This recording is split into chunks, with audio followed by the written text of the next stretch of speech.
started with a new week of CNN 10, world news explained objectively in 10 minutes. My name is Carl Azuz.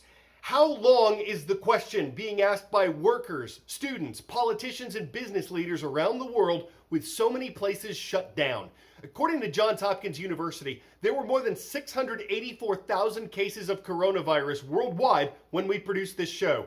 Most who have the disease are expected to recover, though more than 32,000 people have died from it so far. The United States now has the most cases of any country, with roughly 125,000 people who've caught the disease. More than two-thirds of America's population has been told to stay home to prevent COVID-19 from spreading. The cases are not spread evenly across America, though. More than 40% of them are in New York, by far the hardest hit state.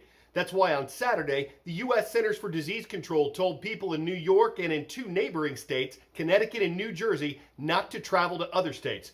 But there are places like the Dakotas, Montana, Nebraska, and West Virginia that have reported fewer than 200 cases each. So an American health official says the Trump administration is trying to find a balance between keeping the country shut down and reopening it entirely. This could mean that some schools and businesses where there aren't a lot of coronavirus cases may reopen in the weeks ahead. Of course, New York is not part of that. The U.S. government has given the green light for 4 new emergency hospitals to be built there. It's also working to get more ventilators, machines that help hospital patients breathe, built and distributed. Companies like New Balance are working to make more facial masks. Delta Airlines is giving free flights to medical workers heading for coronavirus-stricken areas. Some small businesses, the ones you'll find on Main Street, are coming up with creative ideas to serve customers while they and others wait for financial help from a $2 trillion stimulus bill that President Donald Trump signed on Friday.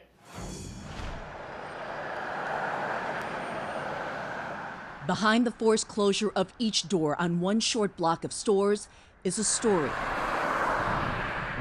about the small businesses that employ half of America's private workforce. I mean, when you put everything into watching something grow and then it stops suddenly, I was sitting on the floor just sobbing. Jen Yates and Alex Hartunian own fitness center Studio Metamorphosis. Scrounged every single dollar, every penny to open. And we did it. How are we going to survive with, like, we're going to wake up the next morning and have zero income? Like, how does that work, you know? Small businesses like Studio Metamorphosis are due to receive close to the $400 billion earmarked in the $2 trillion government stimulus plan. Good. Nice, Melissa. Excellent form. But as business owners wait for that financial relief, Good job, Pam. She's doing it sans waves. they're trying to stay connected to customers. Yates holding free virtual workout classes, making no money.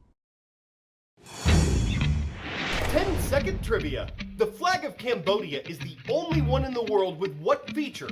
Dragon, famous building, trident, or religious symbol? Cambodia's flag is the only one with a specific building, an ancient temple named Angkor Wat. It's also one of the nations served by a man who became a CNN hero back in 2017, and he's among those heroes who are in the spotlight again because they're expanding the work they do to help treat or prevent coronavirus. We've reported on the heroic efforts of healthcare workers and grocery store workers. Today, here's a look at some former CNN heroes who are in the fight. As COVID-19 continues to spread, so do the efforts of people who bring us hope and inspiration. These CNN heroes are on the front lines of the pandemic, bringing medical care and supplies to those in need. I'm proud of you, man. This is good stuff. Rob Gore is the founder of CAVI, a nonprofit that focuses on violence prevention. But in his day job, he's an ER doctor at a Brooklyn, New York hospital. He's at the epicenter of the fight against the virus in the U.S., putting his life on the line daily to save others. I've worked in disaster zones in the past. I worked in post-earthquake Haiti. I've worked in South America. I've worked in East Africa. And this feels like it's a culmination of all of them. Not in the sense that you see widespread tragedy, but the issues regarding resources and access to care, issues regarding just fear. I have never been a part of a pandemic. I noticed a series of tents in front of the different hospitals. And in any kind of disaster situation, you have to think about where patients are going to go. So you think about overflow, but also you want to ensure that those infections don't get spread within a hospital setting. Right now, I am not staying at home. My wife is at home. I do recognize that I'm around sick people a lot, but I don't want to bring anything home. So we're actually staying at an Airbnb not too far from where I live. If you aren't a healthcare professional or work at a place that's essential for survivability of people in your city, in your town, stay home. Use these times while we're self-quarantining to reflect and find out what it is what's important to you. Jim Withers brings medical care to people experiencing homelessness in Pittsburgh. Safety net, anybody home? More than 500,000 Americans are living on the streets and have nowhere safe to shelter during this crisis. So there's the guy up at Bates that was coughing. Dr. Withers and his team have quickly mobilized, leading the city's efforts to try to make sure this vulnerable community is being served. We're very concerned about the people that we have out here on the streets, that they may be at higher risk in some ways for the COVID infection that's coming. Do you have any nausea or vomiting? So we've made a concerted effort right now to develop new policies and procedures to be able to screen people for the COVID virus. So we're still figuring this out as we go. We do have testing kits. We're also giving out soap and jugs of water. We also have a tent and a sleeping bag should we need to put someone in isolation so they can hopefully at least not transmit it to other people. I think it's really important in these times to remember that we're all in this together. These are our brothers and sisters out here. Hopefully the lessons that we learned here of being together and taking care of each other will last far beyond this COVID epidemic. Hand washing has now become a critical prevention tool. Oh, very good, yes. But Samir Lakhani has known for years how life-saving this simple task can be. He's dedicated his life to providing recycled hotel soap to rural communities across the world. To help battle this pandemic, he's trying to make sure soap gets into as many hands as possible. All of a sudden, we have woken up to a new reality where everyone is talking about hand washing with soap. In some parts of the world, only 1% of households have access to soap for hand washing.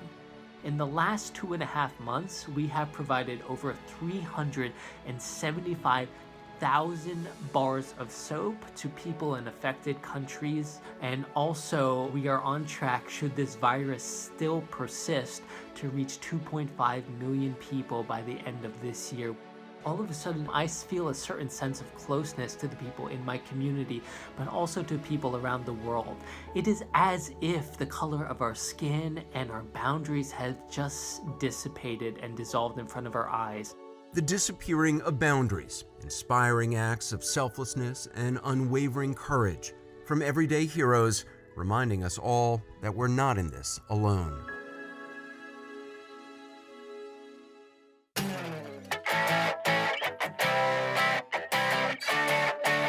Here's a video worth 10 out of 10. The Georgia Aquarium is among many places that are closed to the public, but that doesn't include puppies. And they're not there to feed the fish, if you know what I'm saying. The Atlanta Humane Society recently took a couple adoptable puppies for a play date near some of the world's largest fish tanks. Was it cute? Yes. Were they interested in the marine animals? Not particularly.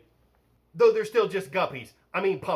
But maybe later on downstream they'll get interested in dogfish, Doberman Perchers, Shark Pays, Amberjack Russells, Bass Hounds, Poor Beagles, or Bulldog Sharks.